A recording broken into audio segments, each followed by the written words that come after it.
Hola, and welcome to Vive Nutrition Radio, the first ever Spanglish podcast where you will hear interviews with the top minds in nutrition, performance, fitness, and health in both English and Spanish. Here is your host, expert registered dietitian, Andres Ayesta, on a mission to help you take your nutrition to the next level. Hope you're ready for this. Let's dive right in.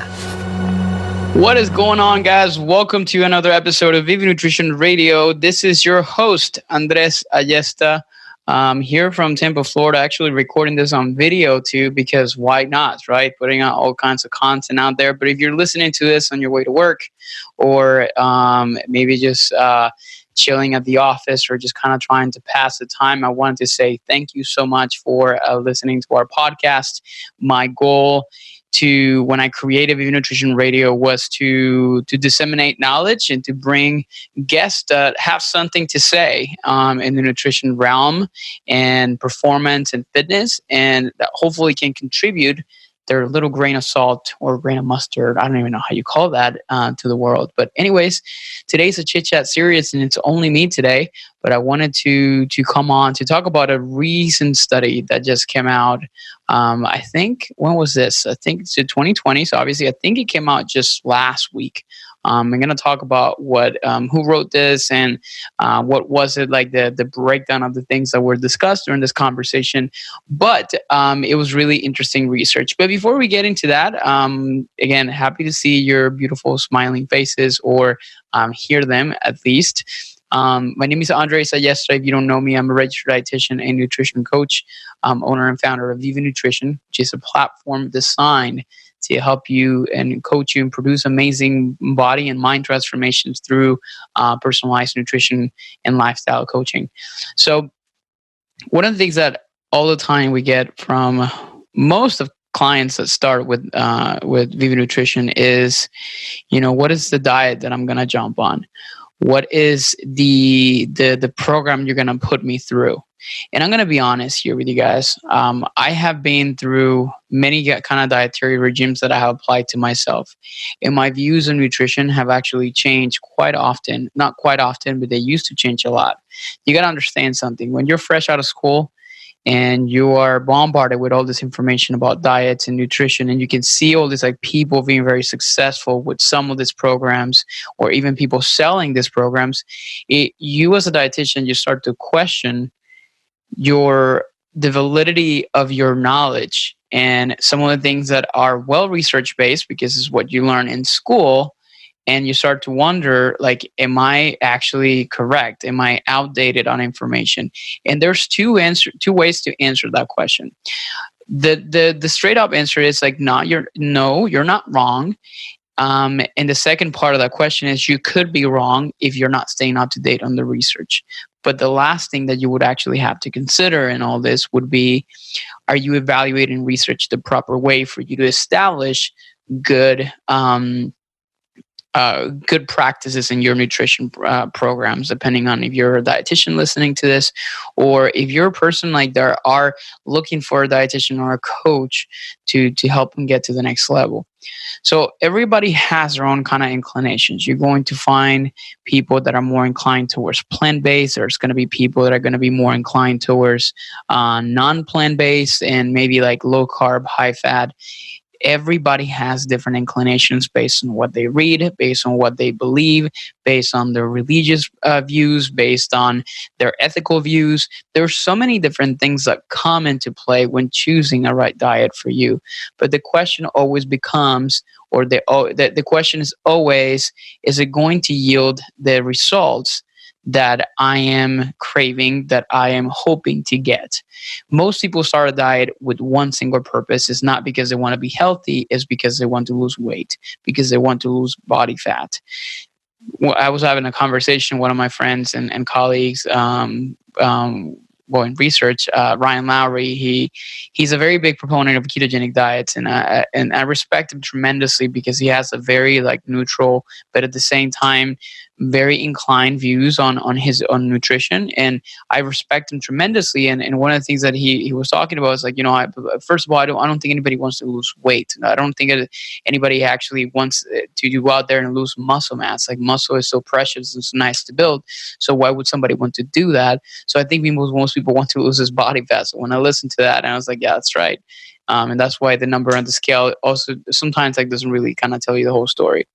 But back to the conversation, we always are trying to figure out what is like the most effective dietary strategy that is going to yield the best results. And back to the initial part of this conversation, which me as a dietitian, as I started my career, is to trying to understand, again, am I right or am I wrong? And just like simple, like, non-sexy, like portion controlling type of like programs in which you had to, consume more fruits and vegetables and make sure that you're getting enough protein and choose like whole grain options and things like that. To be honest, like when I was like going out of school and like, and started to see clients one-on-one, I thought that was kind of boring. And in some ways, I was like, you know what? Like, is this like all that is to it? So I was inclined to start looking in research into other areas, trying to figure out why it was like there was so much hype around, for example, intermittent fasting, which was like one of my areas of interest at the beginning. Eventually got and led to me kind of going into this entire path of like starting to research advanced nutrition techniques such as ketogenic diets. And listen to this, I'm calling it advanced nutrition techniques because I call them, it's a method, it's a process, it's a type of dietary program that can yield specific results for some people, but it's not like this cookie cutter thing or fad program that exists for people to be able to kind of like achieve that specific result. So that was like the bigger part of it that I realized when I was kind of starting to research all this. But this entire preamble is just to explain that a recent article by Dr. Rachel Freire, I guess it's going to be her name, out of Massachusetts General Hospital and Harvard Medical School in Boston. She wrote a paper called Scientific Evidence of Diets for Weight Loss, Different Macronutrient Composition, Intermittent Fasting, and Popular Diets. And what was really interesting about this specific like review that she did on all different kinds of diets is she broke it down into 3 specific ways that diets actually exist, or the way diets are structured. And she kind of talked about some specific ones that are just mostly known. So today I wanted to break those down and to essentially establish a conclusion on why some of these diets work, the research behind them in a very we're going to call this a summary type of kind of approach as I read through. I'm just reading through these articles because technically this episode is just about dissecting and breaking down this article and just kind of put it in for you into a way that it's easy to understand and easy to be able to chew down. Although the article is actually very well written, super simple to read. I'm going to make sure to link it up on the show notes so you can have access to it and you can read through it at your own leisure. So the first thing that she actually goes through, and obviously she kind of has an introduction, she goes through all kinds of different things on why diets exist and stuff like this. But all in all, the reason why obesity or weight problems exist is because there's an imbalance in calories or the calorie or energy balance that exists in the body. And I have taught many different times this nutrition hierarchy pyramid, which was a term originally coined by Dr. Helms. I think it's Eric, but he basically established this idea that the foundation of all the result that you're trying to get to is going to be rooted on energy balance, which think about this, this is kind of like balancing type of act. Whenever you're consuming more calories than what your body's expending, energetically speaking, then of course, there's going to be an inclination for your body to start storing energy in the form of fat or carbohydrates.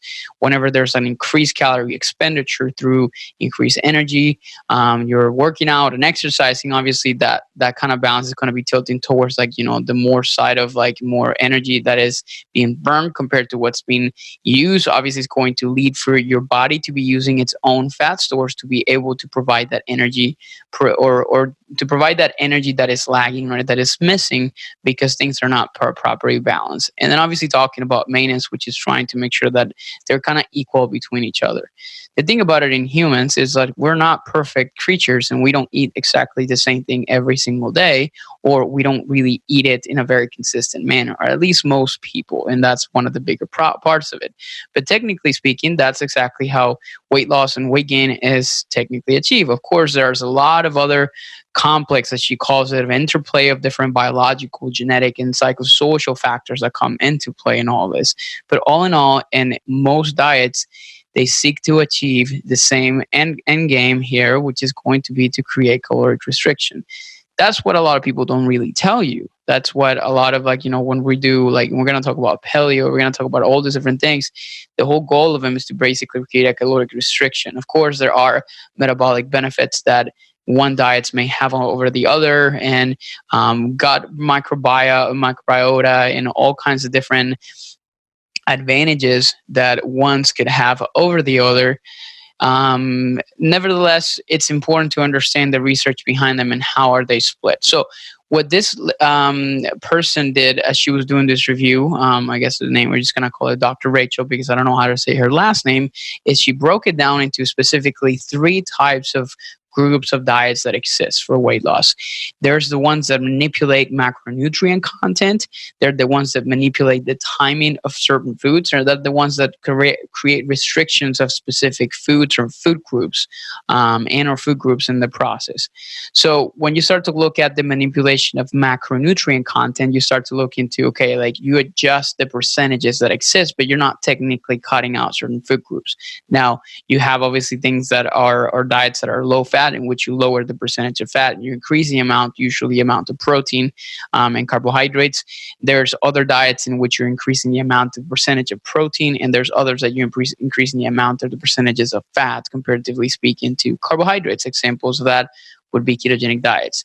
Some people may consider ketogenic diets as restriction of a food group because they say technically you're not allowed to consume carbohydrates on that form or sense. However, you're still consuming some of it. They're just basically coming ideally mainly from fiber sources. So that's kind of like the difference that is established here and there. But the whole thing behind it is she essentially tried to establish the differentiation points between all those different ones, because obviously there's they have specific goals in mind when you're kind of trying to look at them from different perspectives. So when we start off with the diets that are based on manipulation of macronutrient content, again, you're going to find the ones that are kind of manipulating total carbohydrate content. It's most the usually when you increase carbohydrates and you lower fat, when you lower carbohydrates, you increase fat. Those are usually the most ideal kind of scenarios. And for example, when you're looking at low carb diets, they can range anywhere between 20 to 120 grams of carbohydrates. And the whole the people that support this type of program, specifically ketogenic diets, they just base it on promoting a reduced insulin secretion. So there's this what we call the carbohydrate insulin model that explains that when there's insulin resistance, whenever obviously your body's not really utilizing insulin in the best way possible, then there's a constant flux of high blood sugars that are creating an environment that is conducive to chronic diseases and obesity and more adipogenesis, or more the production of more adipose tissue or fats or fat stores essentially. So the whole premise behind ketogenic diets is if you lower insulin secretion, if you lower blood sugar levels, then you're going to avoid some of those facts. You're actually going to switch your body into using more, or you're going to create some what we call a metabolic shift to use more fat as your main source of fuel, and then obviously creating an ideal environment. The problem with low carb diets and low fat diets, when you start to compare them one on one, and they're essentially isoenergetic, meaning when you look at studies that they're looking at the same amount of calories from both, but then essentially one of them is higher carb, low fat, and the other one is higher fat, low carb. What is being found is there's not a lot of a recent meta-analysis, which is a compilation of 32 different control studies. They concluded, and she said in here, that energy expenditure and fat loss were more significant in low-fat diets when compared to isocaloric low-carb diets.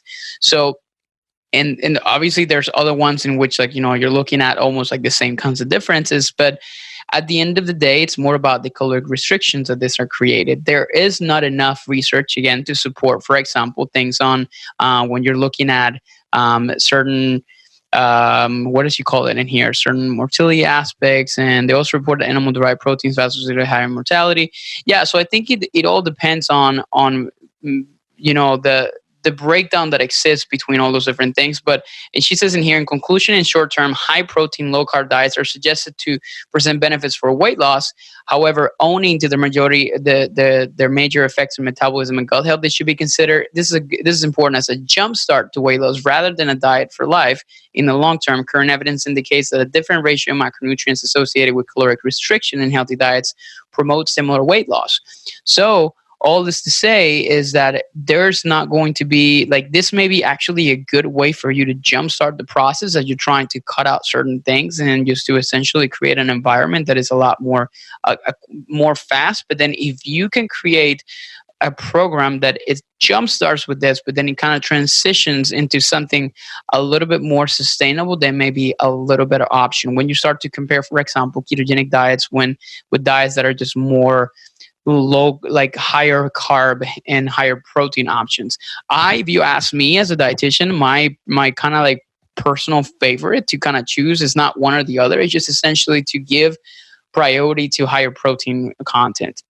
Higher protein has been shown to increase not only thermogenesis of your body's ability to be able to burn more body or more, you're actually burning more calories on a daily basis, but it creates more satiety. It helps you control and recover better from like workouts, and improves muscle protein synthesis and all these different things. So I'm more of a fan of creating an environment that is higher in protein and then manipulate carbohydrates and fats according to whatever goal is with the person and then whatever works best for them. And I think that's like the bigger kind of like goal that you need to establish. So when you're comparing based on macronutrient content, that's like a big one. Now we're going to get into the second part, which is going to be that when there's like diets that are based on restrictions of specific foods or food groups, and these are going to be the most common diets that you hear out, like they're very common, like they make headlines and news outlets and things like that. So, and we have different options. So you have your plant-based vegetarian/vegan diets for weight loss. Then you have options such as, for example, Paleo diet for weight loss, gluten-free, and Mediterranean, which are like the most searched kind of diets that exist right now that are based on cutting specific food groups. When you look at plant-based diets, specifically veganism and vegetarianism, they're all done for they have like different reasoning for doing them. And I think that's like the bigger part that you need to understand is like, what's the reason for you to do it from the ethical standpoint, for animal rights, from like weight loss standpoint, which is what we're talking about in here. It's just because you essentially, like the proponents of plant-based diets are just saying that, the consumption of meats leads to increased consumption of calories and fats. And obviously that kind of leads to, more obesity. And then it's really hard to control weight when it comes down to some of those environments. However, when you start to look at the details and some of the research available in interventional studies and all kinds of different things like that, it's really hard to determine whether like the benefits of a plant-based diet are occurring because of like the actual fact that there's like, a reduction in meat consumption, or if it's just because of the fact that there's an increased consumption of fruits, vegetables, and more fiber food sources, which we know for a fact in research that they increase also satiety and they help you control food intake a little bit better. So it's really hard to determine that because you increase essentially not caloric density, but more like nutrition density in like foods that are more higher and like they're plant-based. So that is the part that you have to understand when you start to look at some of those different areas within plant-based diets. So in summary, as she explains in here, evidence has supported the therapeutic use of plant-based as an effective treatment for overweight and obesity. However, further long-term trials are required to confirm the relevance of results, and some studies did not even report any kind of like weight loss difference. But here's the thing, in the way that she kind of concludes like this area. When you start do a plant-based or vegetarian style diet, you need to ensure that you have effective counseling and adequate nutritional supplementation, because there are some specific like nutrients that can be of deficiency, or that could be of what we call like nutrients of concern. As dietitians, this is one thing that we start to look at that can create nutritional deficiencies if you're not doing this the proper way. Example, protein, iron, zinc, calcium, and vitamins D and B12, depending on the type that you're following. Now, the rest of them, I'm just going to go briefly through them because I want to make sure that I am respectful of your time here today, and I want to make sure that I kind of keep this short. But of course, we have gluten-free diets for weight loss. We know gluten is a protein that you found basically on things like wheat and rye and barley and oats, and there's a fraction of them, which is we're going to call it gliadin, that it's basically a part of that gluten, a fraction of that gluten that cannot be completely digested by your GI tract, and can and may cause some intestinal inflammatory responses, which are specifically in susceptible individuals. That is a key word. Susceptible individuals are those that cannot process that. That does not mean that is everybody. So most people have adopted that gluten-free diet as an effort to avoid that, but not everybody actually has to do that. Now, there are some really interesting benefits and research that have been supported for people, again, that are susceptible, such as controlling inflammation, and even like weight loss, as it is concerned. But it's really difficult to understand what may be causing that. If it's just the fact that you're kind of reducing a lot of like the processed foods and cereals and things of that sort, and therefore increasing calories and carbohydrate intake, or is it because of the fact that you're completely avoiding a specific protein fraction from gluten that is causing inflammation in people that may not really be getting inflammation from it in the first place, because again, they're not really susceptible for that. So she concludes in summary, there's like little has been studied about gluten body weight evolution. It is well known that gluten taking increased inflammatory status cause some intestinal dysbiosis, which is like, an imbalance in your gut microbiota, and increase intestinal permeability, which is not always a good thing.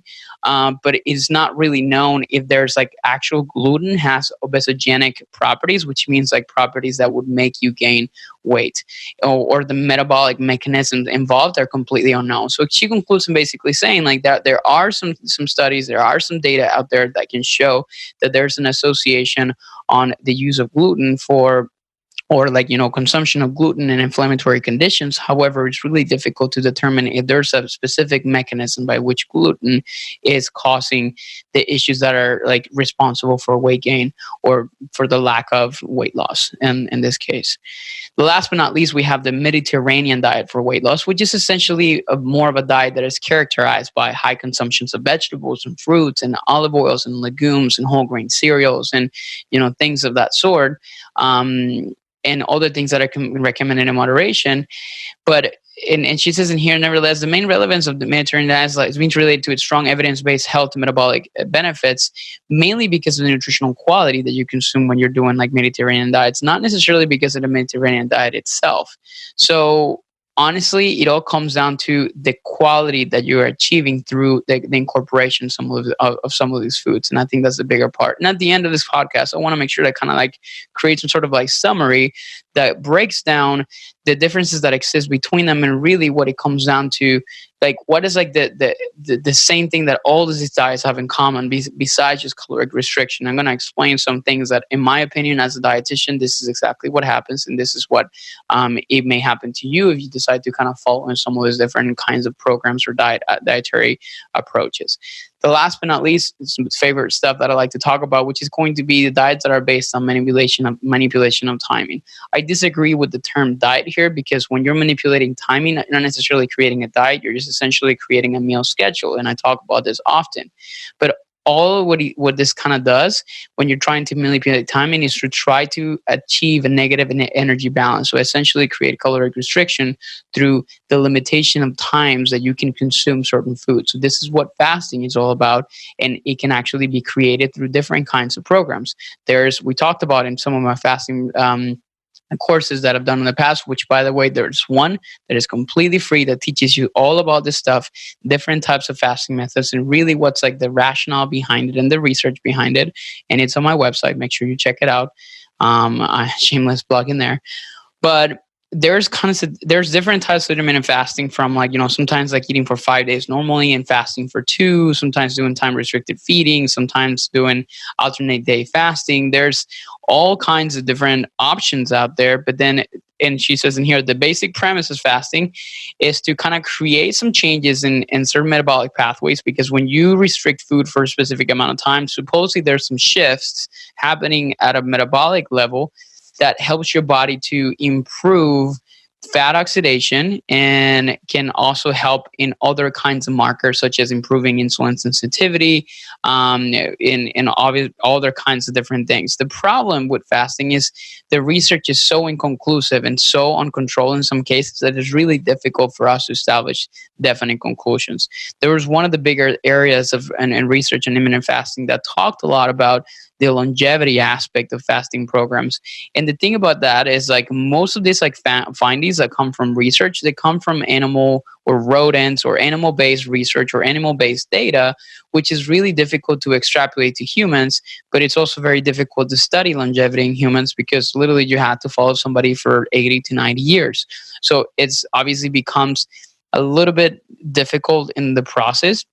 And so that's like the part of it that you had to kind of understand, that it's really difficult to understand that. So a lot of times, like the findings from animal studies get extrapolated into humans, and we say, well, you can live, but there's like a huge magnitude that kind of exists between, like, I think it says in here, like you can do as like a from negative effect to as much as a 30% lifespan extension. Like, that's a huge range that can exist based on animal research. So it's really difficult to establish an ultimate conclusion. But from the weight loss perspective, what is being known is that fasting essentially what it does is it creates a caloric restriction through obviously the time constraint that you have for consuming certain foods. There is some benefits in some markers. So for example, when you're looking at things like metabolic health benefits, such as blood pressure and lipid profiles and things like that. But again, a lot of times it's difficult to discern whether these benefits are coming from the caloric restriction that is created through fasting or from the actual fasting itself. There's limited data where we're controlling calories and not necessarily creating calorie restrictions that still shows benefits. And that's why I think there's promising there's a lot of promising emerging research that may come out to explain that there's maybe a benefit or a superior benefit on fasting, which I believe exists over just regular caloric restriction. And that's why I continue to promote it, but obviously with caution. And I think that's like the bigger part of it, that it kind of exists. Now, here's the thing, guys. And I think just to make sure that we kind of have some, like, the closing remarks specifically from this study, which it comes down to this. Number one, first of all, you got to understand when you're evaluating weight loss research, is there's a lot of limitations that exist whenever, like, just because something is published on a paper, because something is peer reviewed, doesn't mean that it's actually something that it's a definite conclusion on how something may be superior than other program, or a weight loss process could be superior to another type of option. You have to understand that there are some limitations that exist. For example, and she actually named some of these in her study. You need to understand what is the duration of the trial. And she says in here, and I quote, relatively short observational period may underestimate long-term effectiveness. If you're doing a diet for 2 weeks, it's really difficult to establish conclusions. Examples of this is ketogenic diets. Ketogenic diets get a lot of scrutiny, a lot of criticism. They're very criticized. Number one, because they're hard to adhere to. It's specifically for people that are completely new to it. And that leads to a bigger problem, which is when you cannot adhere to it for more than 1 to 2 weeks or 3 weeks or 4 weeks, it's really difficult to establish the actual benefits of it, because people that switch to a ketogenic diet, they had to go through this keto adaptation phase that can last sometimes like months. So it's really difficult to establish that. The second thing that is important to understand is, like, sample size is important. If you don't have like a bigger group of people, it's really difficult to look at the statistics of that study and then to determine or have definite conclusions of that. Also, because of the fact that there's a lot of times low adherence, dropout rates. Like, if you are entering one of these studies and they're telling you have to cut out all these foods and you have to do this for like 12 weeks, for some people may be very difficult. And obviously that's why a lot of times like weight loss research is very difficult too. Sometimes like the inappropriate control group. So when you're studying a diet on you, but then they don't really have somebody else to compare it to, or a group to compare it to, that's a big problem too. Definitions and parameters of the diet. This is so huge because a lot of times there is no standards that are created for definitions of diets.